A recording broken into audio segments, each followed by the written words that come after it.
প্রিয় দেশবাসী, আজ বাংলাদেশ একটি গভীর সংকটময় মুহূর্তের মধ্য দিয়ে যাচ্ছে। এখন পর্যন্ত আমাদের প্রাপ্ত খবর অনুযায়ী আওয়ামী লীগ, ছাত্রলীগ, যুবলীগের সন্ত্রাসীরা গুলি করে কুপিয়ে প্রায় 30-এর অধিক শিক্ষার ছাত্র জনতাকে হত্যা করেছে এবং দিন শেষ হতে হতে এই সংখ্যাটা কোথায় গিয়ে দাঁড়ায় আমরা জানি না।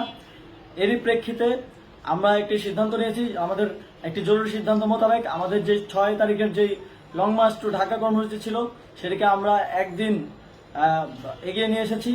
অর্থাৎ আগামীকাল 5ই অগস্ট সারা দেশের মুক্তিকামী জনতাকে ঢাকার উদ্দেশ্যে রওনা হওয়ার জন্য আমরা আহ্বান জানাচ্ছি। যারা পারবেন, যাদের পক্ষে সম্ভব হবে, আজ রাতেই আপনারা ঢাকার উদ্দেশ্যে রওনা হয়ে যান।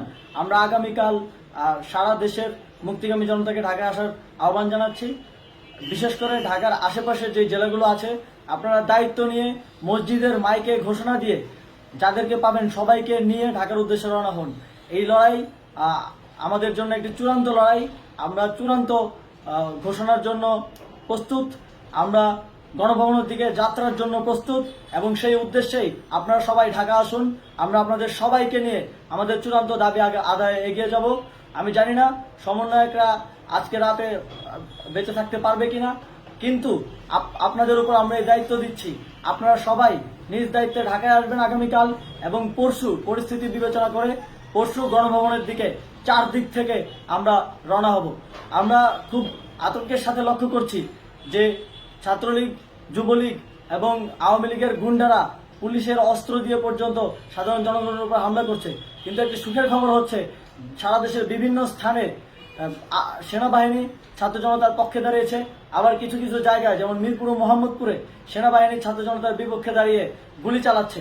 আমরা সেনাবাহিনীর প্রতি আহ্বান জানাতে চাই, আপনারা এদেশের নাগরিক এবং আপনারা এদেশের নিরাপত্তার দায়িত্বে আছেন, এদেশের জনগণের যানবাহনের নিরাপত্তার দায়িত্বে আছেন।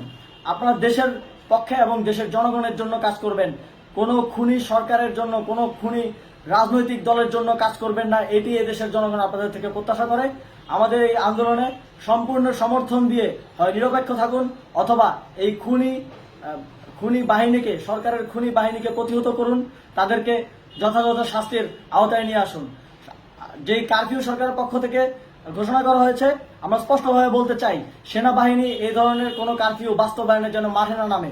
যদি মাঠে নামে তাহলে সেনাবাহিনী স্পষ্টভাবে অফিসিয়ালি জনতার বিরুদ্ধে দাঁড়াবে। আমরা চাই না সরকারের এই ষড়যন্ত্রে সেনাবাহিনী পা দিক। সেনাবাহিনীকে জনতার বিরুদ্ধে দাঁড়ানোর যে ষড়যন্ত্র সরকার রচনা করছে সেটিতে সেনাবাহিনী পা দিবে না, এই বিশ্বাস আমরা রাখতে চাই। আওয়ামী লীগ আজ সারা দেশে তাদের খুনি বাহিনীকে নামিয়ে দিয়েও ছাত্র জনতার প্রতিরোধের মুখে টিকতে পারেনি।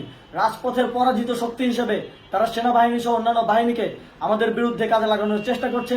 এই চেষ্টাকে, এই ষড়যন্ত্রকে ব্যর্থ করতে হবে এবং আগামীকাল সারা দেশে মসজিদে মসজিদে ঘোষণা দিয়ে ঢাকার উদ্দেশ্যে আপনারা রওনা হন। প্রত্যেকটি পরিবার থেকে অন্ততপক্ষে একজনকে ঢাকার উদ্দেশ্যে রওনা করে দিন, এই ইতিহাসের সাক্ষী হতে, একটি নতুন বাংলাদেশের অভ্যুদয় ঘটানোর একজন কর্মী হতে।